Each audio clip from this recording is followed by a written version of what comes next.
this is a principle that I've had in my dojo for a long time. It's called a Pyrrhic Victory.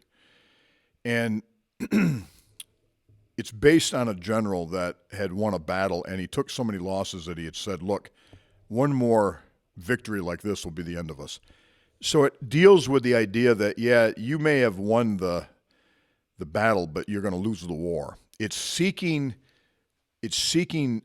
attainment of something that is very destructive for you. It's very harmful for you. So even in the short term, it may appear that you've won, and your ego, your false ego, as we've talked about, has been satisfied. But in the end, you're really destroying yourself.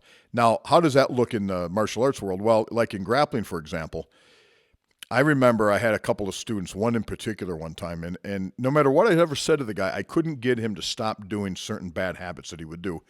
And he would get up and he would say, well, yeah, but I tapped the guy. I reversed him. I made it work. I said, yeah, you did, but you're doing it in such an inefficient way that it's really going to harm your body. You're really injuring yourself. You're going to injure your hip and your neck, and down the road, it's going to cost you tremendously. So you have to stop doing those techniques. It's not good. Even though you pulled it off, you made it work. So his ego said, hey, I'm good. This works for me. No, that's a Pyrrhic victory.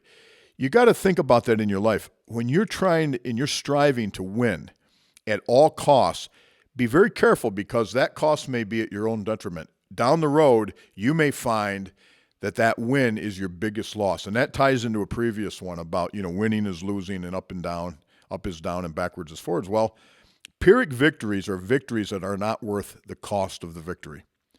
You may win in the short term, you're losing in the long term. And anything that doesn't benefit you, it doesn't benefit you, is not beneficial to other people, that win is probably a Pyrrhic victory. So if you're having to basically screw somebody over in a business deal to get the job done, if you're having to use people, if you're trying to say, look, we're going to meet our quota, you're a board of directors or something, you're saying, look, this company has to make this much money, and what we're going to do is we're going to push our workers beyond their capacity.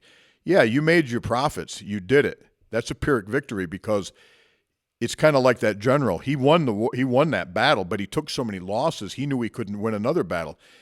That's a common problem, and people get blinded because they can't see it for what it truly is. So even if you've bullied somebody into submission, even if you've forced it, make sure that what you're doing in the long term is going to be of benefit, because often what's beneficial in the short term is not beneficial in the long term. That's a Pyrrhic victory.